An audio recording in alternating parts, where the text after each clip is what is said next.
Good morning. Welcome to the Celtic Way morning briefing live. It's Wednesday, February the 8th. I'm Tony Haggerty. As you know, some things never change. Neither does this face, but there you go. At Haggerty10 on the Twitter handle. You all know that by now. And I'm delighted to be joined today by Aidan Macdonald at Aidan C. Macdonald. Aidan, how are you, sir? Yeah, I'm good, Tony. How are you? Yes, very well, I think. Yeah, we'll say I'm well, and we'll take it from there. All good. Now, first and foremost, before we get to talk about Celtic, I'll direct you to the bottom of your screen and you can subscribe to the Celtic Way website. It costs you £2 for 2 months and help us continue to produce top quality Celtic content covering a club like no other. All you have to do is click a button and you can join us. www.celticway.co.uk/subscribe. That's www.celticway.co.uk/subscribe. And we also say thank you to SENECA. The Celtic Way morning briefing is now sponsored by SENECA Medical Group. And SENECA are the #1 hair transplant company in Europe, and they offer innovative hair restoration treatments. You can find out more about SENECA via the links in the description of this video. So we say thank you to them. Now, guys, it's Scottish Cup weekend this weekend, and I want to get the viewers and the contributors involved. Aidan, I want your Scottish Cup memories. And I don't just mean finals. I want early round scores, shockers, whatever, games that you've been to, memorable Scottish Cup ties. I'm sure Aidan's memories will make me feel like Clive Dunn Grandad, when I throw up a couple. But get involved. Okay, troops, like to hear them. Get them in the comment section and we'll try and read as many out as possible. Now, Aidan, can't avoid it. I want your take on it. Our manager, Mr. Ange Postecoglou, has been allegedly linked with the Leeds United job. Now, I have written a piece today and I'll put it in the comment section and I'm saying why he won't go. So there you go. You can read that, guys, on the site today. There it is, my comments on it. If you're interested in that, you can have a read at that. But Aidan, your thoughts, just because you weren't on the briefing yesterday and it's the kind of hot topic surrounding Celtic. So I'll ask you, what do you think? Ange going to Elland Road? I can't see it, to be honest, not at this moment anyway. Firstly, because I really don't want it to happen. Secondly, just the position Leeds are in, it is a wee bit precarious. They could be getting dragged into it. In fact, they're probably already in a relegation battle. If you go there and you don't get a sort of good start, you could end up in the Championship next season. And just made clear on multiple occasions that he wants another crack at the Champions League, specifically with Celtic, but the Champions League as well in general. You're not going to get that at Leeds anytime soon. So I think that combined with the fact that he's clearly building a project at Celtic and he's made clear that he's happy, I just can't see him moving right now, Tony. Now, if he remains on his rolling contract, which I don't want to go too much into because I know there's been plenty of things put on the site about it from really since last season, and we've discussed it at times on the briefing, but if he remains on the rolling contract, then the summer is probably a different kind of kettle of fish. By then, it's probably not going to be Leeds that are going to be getting linked because they'll, I'm sure, have a new manager in by then. But that kind of becomes a different discussion because that would be the start of the season you're joining. It would be a bit more time to sort of get to grips with things. But right now, I can't see him leaving. And I think Celtic hopefully trying to better last season in terms of winning a treble, as well as, hopefully winning a treble, I should say, as well as hopefully the option of playing in the Champions League next season is going to be the things that keep him here for hopefully years to come, Tony, but I think at least another season anyway. Now, there's a report in one of the newspapers this morning. It's the Daily Record, and it contains this line, Aidan.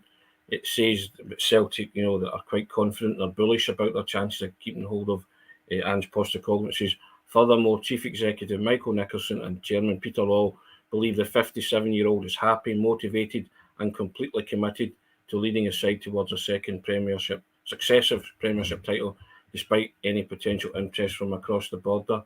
Now, I keep saying it, Aidan. He keeps saying it as well. He is happy, isn't he? So it's you have to listen to what he's saying.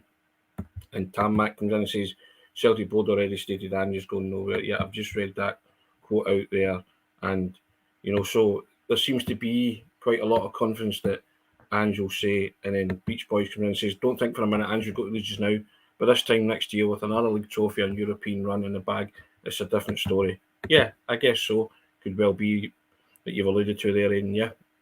Yeah, I think Beach Boys makes a good point there that if it's another season down the line, like this time next year, for example, if Celtic have hopefully, progressed a bit more in Europe, whether that's picking up a few wins in the group stage or maybe, God forbid, even getting to the last 16, Tony. I know, I understand that probably seems a long way away right now, but if we're being positive, and then obviously, hopefully, added another title as well in the bag, then it maybe gets to the stage that Ange does feel he's accomplished a good chunk of what he set out to do at Celtic, maybe similar to Brendan Rodgers in a way, in terms of, well, his reasons he's obviously given for leaving, and that he kind of felt he'd achieved a lot, left the club in a good place, etc. I know everybody's obviously got their own thoughts on the way he chose to leave, and I like to think Ange wouldn't walk out in the middle of the season before major cup ties and with like whatever it was, 12, 13 games left or something like that in the league. But yeah, and I've like the commenter says that time next year, if those sort of things have happened, as well as hopefully maybe adding a cup or two as well to his collection, then it maybe becomes a bit harder. But I think we said this when the Brighton job came up. Yep. That it probably depends on the type of club. And really, in terms of Brighton, that was one that did worry me slightly, just because I don't think anybody's trying to say that Brighton's a bigger club than Celtic. Obviously not.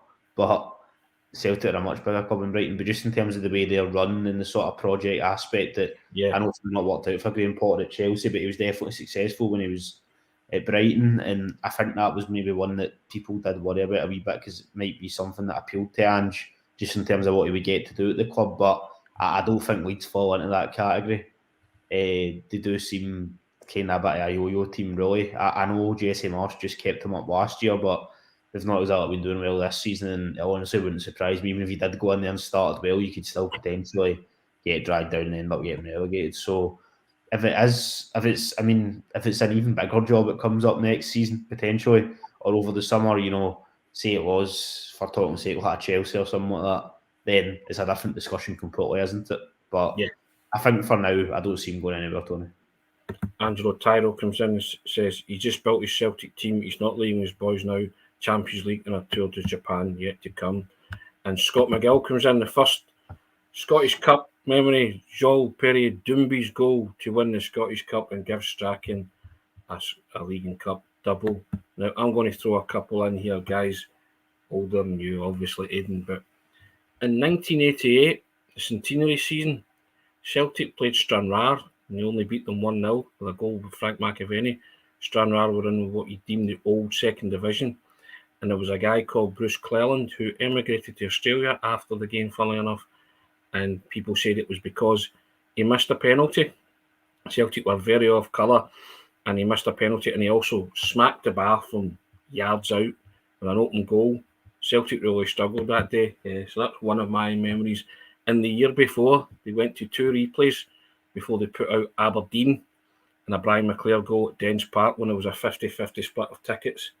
And that was a brilliant cup tie. It was freezing wind and rain, horrible night at Dens, but Celtic triumphed. And yeah, I remember those games vividly. Aidan, I'm sure you're going to give me a Tom Roderick Invincible Scottish Cup memory or something like that, aren't you? Well, yeah, that would be the kind of obvious one, but if we're talking about maybe not ones that I remembered as well, the Doomby one was probably the one I was going to highlight. That was one of I wasn't at the game. I think I was 2006. That wasn't it? So yes. Yeah, I'd have been 5. So I think I was maybe a wee bit too young to be at the game. But I remember like watching that. I remember like discussing it with my dad, and that's sort of the first Scottish Cup related memory that I can remember now. There could be another one in there. My first ever game was a Celtic Dumbarton game, but I could not tell you if that was a Scottish Cup or a League Cup. It was around about that time. I have a feeling it might have been the season after that, the 2006-2007 season, rather than 2005-2006. But so they're probably that Doomby one's probably the first one that I can concretely remember. But there could have been another one in terms of like overall. Like best memories, yeah, the Roderick one really is. It's probably a lot of people's sort of best Scottish Cup memory, Tony, isn't it really? Even if you have been watching Celtic for many years, that's probably up there with maybe potentially all-time greatest Celtic moments, never mind just Scottish Cup. So the Rogic one is probably the obvious one. During that sort of quadruple treble run, the three final Scottish Cup finals that took place in front of fans, I was lucky enough to go to as well. Obviously, nobody could go to the quadruple one, treble one because of COVID. But so they were all fantastic as well in their own way. But the Rogic one definitely sticks out in particular. Patrick McLaughlin are coming in. Aidan, obviously, same age as me or older than me. Stranraer should have won that game. I was at it myself, Patrick. And talking of the Tom Rogic one, I'm usually quite a mild-mannered janitor when I attend football, Aidan. But I wrote about this in the first book, and I was there at the Tom Rogic one with my father and my nephew. And I wrote about how I wished my brother was there because a lot of my memories growing up were being at football with my brother. And I should have tried to get my ticket, and I didn't. And he couldn't make it because of work, but I should have really forced the issue, but that's by and by.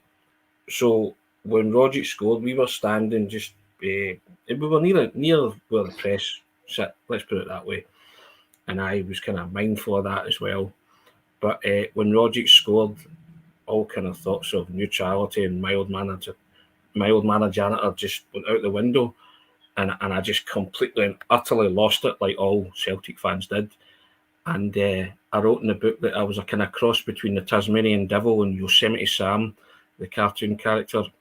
And my nephew turned to me and said, that was magic. And I went, oh, what a moment, eh? And he went, no, you losing it. He says that's his abiding memory of that. It's no Tom Rogic's goal, it's no Celtic winning the invincible treble. He always says to me, the game you lost it.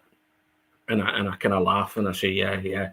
And he said, I wish you would lose it more, so I was kind of laughing. But so he remembers it for that reason. And B. Harvey comes in and says, 1975, Big Billy's last game, Vierge, the cup final. I think it was 3-1 it finished, was it not? In the celebrations, Billy was hoisting the shoulder of his teammates. He had the same scarf as me around his neck. I had the same one, I still wear it. I'm sure if it was a 75 Scottish Cup final you're referring to, Celtic won 3-1. I'm sure the viewers will be able to correct me on that. Great memories from 88, says Jason Mudgard, especially the cup final with Thatcher. Both Celtic and Dundee United fans showing Thatcher the red card. Sam Hartley comes in, 1967 Celtic v Aberdeen Cup final, his first final. Willie Wallace scored twice, and Ian McGuigan comes in and says, first cup final was Dunfermline 65, Celtic won 3-2, 2 from Bertie Alton, historic header from Big Billy, unforgettable. Yeah, I've watched both of those. No doubt you will have on videotapes and DVDs, Aidan. Jerry McCann says the 88 Cup final was his first game as a 10-year-old. What an unbelievable atmosphere, especially when Macca scored the winner in the last minute. Yeah. And FS comes in. Mild-mannered janitor, Tony's laughing. Yeah, a bit of a Hong Kong Phooey reference there. Aidan, which is an old Hanna-Barbera cartoon, used to be on the BBC. But yeah, lots of people coming in, Aidan. Any more Scottish Cup memories stick out for you, Aidan? Like rounds, not so much finals and stuff?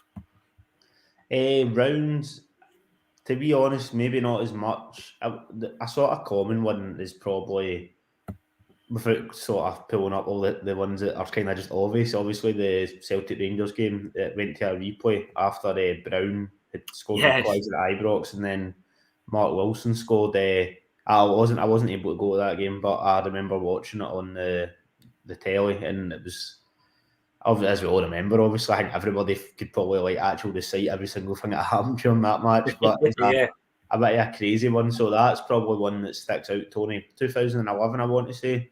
And even to be fair, see the Scottish Cup win that year, because that was probably the first time Celtic could win the Scottish Cup, and I could properly kind of appreciate it when we beat Motherwell 3-0 in the final. Yep. He scored, Charlie Mulgrew, actually a few belters in that game. He scored a really good goal, and then Charlie Mulgrew scored a brilliant free kick. That's probably another one that I would say is in terms of memories. Have you got any other ones? No, but I have. But Patrick McLaughlin comes up and he makes a good point. Billy Thompson was in goal for Dundee United in 1988, and may rest in peace. That's a great shout, Patrick. He was indeed. Sad news that Billy Thompson passed away, man of many clubs, but most notably Dundee United, and he played in the UEFA Cup final for Dundee United in 1987, and also played for St Mirren. He also played for Rangers as well. But Sad news that Billy Thompson died, and send condolences. Try that again. Send condolences to his family. Billy Thompson, very good goalkeeper, ex-Scotland goalkeeper as well. He was capped for his country. And here's one, Aidan. Happy suicidal. The 88 semi-final versus Hearts. The 2 goals, 2 minutes, when all seemed lost, and they dredged it out the fire. And that was. I remember being at that. Andy Walker, Mark McGee scored the equaliser. Andy Walker got the winner. That was just an incredible atmosphere. Incredible. And for those that were there, they'll remember it. You'll obviously have watched it growing up, supporting Celtic and seen all the kind of stuff like that. And Jerry Smith comes in, 1972 Scottish Cup final against Hibs, his first Scottish Cup final, 6-2. Dixie Dean's hat trick. Might maybe be 6-3 was that? I don't know. Somebody will correct me on that as well. Could be wrong, but Dixie Dean's hat trick. Yeah, that's the one. Dixie Dean's did the forward roll. You'll have seen that as well, because I watched that myself, Aidan, on various videos and DVDs and worn them out watching. But lots of guys coming in talking about the finals and stuff and games. Yeah, he was. Jerry McCann says he was also at that game. Tony, don't know what game he's talking about. What game you talking about, Jerry? Let me know. But yeah, it's always I love the Scottish Cup as a competition, Aidan. I always loved it growing up, and I loved it. The FA Cup as well, growing up as a kid, when they used to show them on the telly and stuff like that. And it was always a bummer when your team were in the final. You were always jealous of the fact that the two who got to the final were contesting it. And and one as well where it was a Scottish Cup final, and Roy Aitken gets sent off against Aberdeen in '84, and Paul McStay scored a screamer. 10 men Celtic took it all the way. I just remember the kind of joy that I had when McStay scored that goal, going off my head as a youngster, Aidan. What a rasper it was as well, but there you go. It wasn't to be that day. But were you, as a kid growing up, was the Scottish Cup a big thing for you? Yeah, probably when I first started to get into football, really, it was one that I probably appreciated more than the League Cup in a way. I mean, you know what it's like as you get older, when you win a trophy, you're just happy because your team's won a trophy, really. But when I was a wee bit younger, I kind of always had the Scottish Cup viewed maybe at a higher level than the League Cup, particularly because obviously kind of around about that time I mentioned it, when Celtic won the Scottish Cup in 2011, Celtic had they won the odd League Cup, but there was a few kind of shockers in there for it going back through them, because I know we are talking about a different tournament, but there was games against Kilmarnock, etc. So I kind of went off a wee bit of the League Cup anyway. Yeah, understandably probably, but yeah, the Scottish Cup is always a tournament that you like, and I think it's the fact the finals at the end of the season, isn't it? And yeah. I know the Invincible treble was absolutely chucking it down that day, but with the exception, the weather's usually okay. I particularly remember the 2018 Scottish Cup final when it was a double treble Celtic one against Motherwell, and it was a cracking day. And it should hopefully be at touch with if Celtic do get there, given the finals at the start of June. Hopefully, it should be a nice day this season as well. But it's just something about it is right at the end of the season. It's very much probably the showpiece event of the whole sort of Scottish season. Obviously, I know you've got the league and that is the main priority. I'm not going to dispute that because of what that brings, and then potential Champions League, or definite Champions League, sorry, in terms of last season and this season. But at the Scottish Cup is just, you want to be involved in that at the end of the season, regardless of how your seasons went. You want to be involved, and fingers crossed we are this season. Jerry McCann comes back. The Hearts game Tony was talking about the 1981. Now Paul Andrew Martin comes in with a cracker. Quarter final versus Dundee United. Celtic were 1 down. I think they got into injury time in the last minute, and Pierre Van Hooijdonk equalised, and then Andy Tom scored in injury time. Celtic won it 2-1 at Celtic Park. I remember that one in the 90s. That I think it was bedlam at Celtic Park when Andy Tom scored. Great player Andy Tom was. I think he was very much overlooked for the Three Amigos, wasn't he? But Andy Tom was a terrific footballer, wonderfully gifted. 1969 final, says Pete McGee, when Celtic won 4-0. I've seen that one. That's the one when George Conley takes the ball off John Gregg and waltzes round the goalkeeper and scores. Yeah, excellent, guys. Loving these memories. Tremendous. It's wonderful. And Paul Byrne comes in and says the build up to the Scottish Cup finals on the TV with all the pullouts in the paper. It was a bigger spectacle back in the day. I remember vividly the 1980 Scottish Cup final against Rangers and the finale. Yeah, we all know what happened there. Aidan, the 1980 Cup final ended up in the, as it's known, the Hampden riot. My father was at that. Aye, and that's why you can't get a pint of the football anymore. Yes. Well, they brought in the bluntly, Tony. They brought in the Criminal Justice Scotland Act, didn't they, in 1980, I think. Criminal Justice Scotland Bill Act 1980, I think that's what it was called, yeah. Became an act of law that you couldn't drink you could no longer drink at the football. After the events at that match, which I guess was shocking, to be fair, weren't they? And, just beamed around the world, and Derek Crawford coming and saying your old man to blame, Tony. Now, I can't deny that he probably had a couple of drinks, yes, enjoyed himself that day, but he certainly wasn't involved in any of the nonsense. I was actually worried.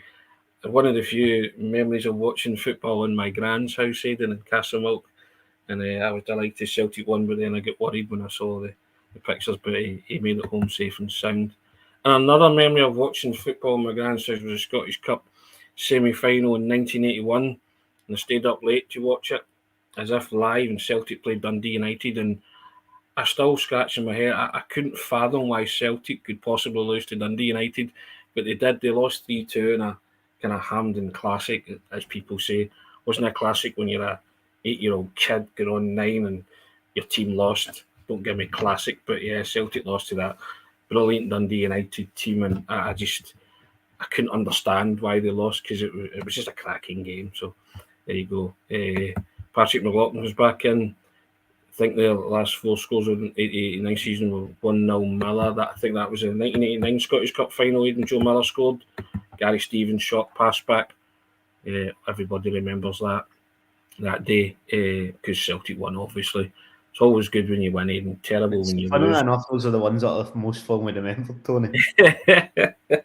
And also, I was there the day Anton Rogan had the misfortune of missing the penalty, first Scottish Cup final to go to penalties, and he missed, and then I think Brian Irvine scored the winner for Aberdeen 1919. Everybody thought Charlie Nicholas would do the honourable thing and miss his penalty, but Charlie was consummate professional and going for a full set of winning medals in Scotland, because he'd won the League Cup and the league with Celtic, wanted the Scottish Cup to add to that, and he tucked his away. I think he put it in the top corner, actually, and I was quite annoyed at him for doing that, but hey, there you go.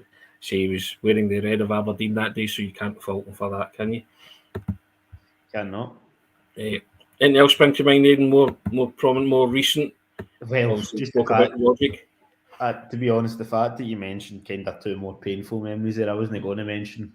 Like, they did pop in. There was the now, was it 2011? I think it was 2012. Celtic Hearts Scottish Cup semi-final. It might have been 2011. Oh, yeah. He scored a penalty right at the end. Celtic weren't very good. In fact, I think Gary Hooper's equalised right at the end might have been offside, if I remember rightly. But I was a mascot that day. So, yeah, all right. For the referees, funnily enough. So I don't know what that says, Tony. But you don't even always see that often now. But it was like the referee and the 2 linesmen and the 4th official all had like a mascot. And then there was like player mascots as well. So, I got to actually keep the coin that was flipped to decide, who would take centre for that game. And to be honest, I don't think the coin was really kept that long after the match, because it was not a good result. But that sticks right in my head, because just when you were talking about that thing of you could never see Celtic losing to Dundee United, and now that Dundee United team probably at that time was far superior to the team that Hearts had.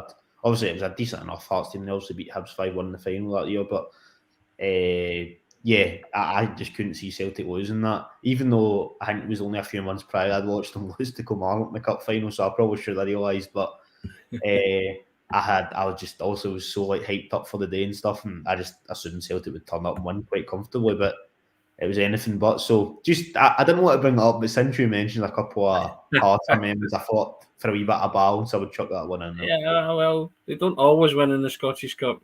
Aidan, you know what I mean? They So, don't. yes. Even Oh, there last you go. season, Tony. Even last season, I Yeah, suppose. Sam Hartley coming in. Aidan, not a lucky mascot. Yeah, last season, yep, they lost to Scottish Cup semi Rangers and denied them the opportunity to maybe go on and win the treble.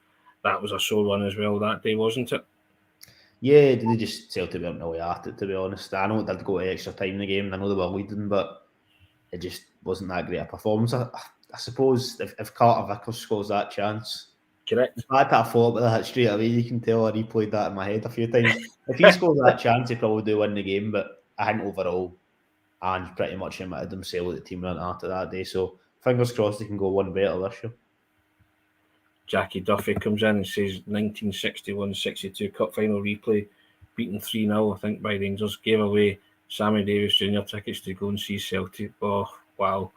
There you go, eh? That's a big sacrifice.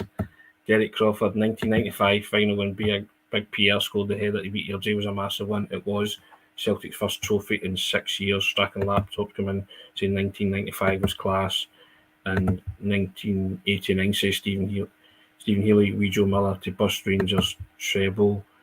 And Pete McGee says losing in the Scottish Cup was nothing compared to the pain of losing to Feyenoord in the European Cup final. I cried for hours. Different tournaments, Pete McGee, yes, indeed. You've got us beat there. You've got us beat there. But I'm sure a lot of people cried when Celtic lost to Porto in the UEFA Cup final in 2003. So, yeah, Kirsty O'Connor, loved Wee Joe Miller, Michael Ross, 1995 was huge. Real mixed bag there. I'm loving this, Aidan, of memories and stuff like that. I love it when we throw it open to the contributors to tell us their memories, because obviously everybody's is different, isn't it? And you know yourself, your more recent memories as well. Some good, some bad. Yeah, I mean, obviously, I very much understand that in recent years, Celtic have been pretty much flawless in the Scottish Cup with obviously, I know we said last season, and then there was obviously the COVID season, but really outside that, the Cups in general, the quadruple treble and that, and then even before it, under Daiwa and Lennon, there was still the odd Cups being won here and there, so I've been quite lucky, to be fair. But yeah, there's always the odd bad one mixed in there, Tony. It's going to happen if you're constantly getting to semi-finals and finals. You're not going to win all of them, unfortunately. Yeah. But hopefully that's not a problem we face this season. But anyway, that'll be discussed at a later date, I'm sure. Derek Crawford goes back in that. Cameron Carter Vickers chance for a heartbreaker, Aidan, yet scalped the bar against Rangers for 2-0. Yep. Mm-hmm. That was. I checked in at the Heartbreak Hotel that day, man. That was brutal, I'll be honest. Pete McGee comes in, yes, 2003 wasn't far behind in terms of the pain, Tony. It's all about the UEFA Cup final and the European Cup final in 1970. Patrick McLaughlin saying 95 was massive, even bigger because of what happened to Celtic in the Coca-Cola Cup final, yet when they lost to Raith Rovers in penalties, yet. And Kirsty O'Connor saying, remember sitting in a cafe in Rutherglen when they won the league in 1995. I think she talked about maybe when Rangers won the league in 95, possibly, yeah. And Derek Crawford saying, yep, 2003 was so sad at Pete McGee, and Pete McGee saying sadder that he couldn't be in Seville. There you go. And Sam Hartley, a lot of fantastic memories, some of which I'd forgotten yet. Same with myself, Sam, a couple of memories there that are thrown up, but maybe just before my time. And I've seen highlights of games, but I've not actually seen the whole game. So I think a couple of people corrected the Hibs Scottish Cup final score and stuff like that. I've only ever seen the Celtic goals, to be honest. That's what happens when you're making compilation videos of highlights from Celtic's history. Tony Happy Suicide. Remember two blokes dressed as clowns with guitars in Celtic end? Yeah, I do actually. I always wondered who they were. Well, if they're watching, hopefully they'll maybe identify themselves feeling that. But there you go. And Derek Crawford saying he was there without a ticket and can't remember too much, to be honest. Probably talking about Seville. But yeah, Aidan, there's half an hour we've covered Ange Postecoglou not going to Leeds and more or less a kind of potted history of Celtic in the Scottish Cup because they play St Mirren first round tie this week at Celtic Park. As I say, I love doing these nostalgic look back at games in Celtic's history because, as I say, everybody's memory is different. And it's just great to get their take on it, isn't it, Aidan? Yeah, it's always good to see like everybody has their sort of own individual memories that, whether positive or negative, they specifically remember that for a reason. Obviously, we all know about the classic ones, sort of you mentioned the centenary season and that, etc. The Roger Cup final, but yeah, it's always interesting to see what other people's thoughts are. I won't recreate my Roger Cup final celebration. Needless to say, Maybe at the end of the season, Tony. I'll maybe recreate it at the end of the season if Celtic maybe win the treble or something like that. I can kind of jump around, but there was a fair bit of pogoing going on and screaming and kind of plot loss, but hey, shape loss as well, Aidan. Just if you can imagine me losing my shape, yeah, indeed. But it amused my nephew Matthew. If you're watching, you still talk about it, yeah. Brown Warrior. Have they renamed it, Tony? I always called it the Celtic Cup. And on that note, I think that's a brilliant note to end on, Aidan. Aidan, thanks for your contribution today. First class. Cheers. Love hearing your memories as well. It's always kind of contrasting with my own. And I'll just direct you to the ticker running along the bottom, guys. Subscribe to the Celtic Way website for £2 for 2 months and help us continue to produce top quality Celtic content covering a club like no other. You can join us, www.celticway.co.uk/subscribe. That's www.celticway.co.uk/subscribe. A wee morning briefing with a difference, guys. Hope you enjoyed that. Love the fact that you take part. Thanks for your comments. Thanks for your memories. Excellent stuff. Really enjoyed that. And before we go, I'll just say thank you to our sponsor, SENECA Medical Group. The Celtic Way morning briefing is now sponsored by SENECA Medical Group, and SENECA are the #1 hair transplant company in Europe, and they offer innovative hair restoration treatments. And you can find out more about SENECA via the links in the description of this video. Aidan, thank you so much. Excellent stuff. Cheers, brilliant, guys. Thanks for that. We'll do it all again tomorrow, and we'll maybe preview the St Mirren game or look ahead and see what's happening in the world of Celtic. Thanks a lot. Take care. Have a wonderful Wednesday. Cheers, guys.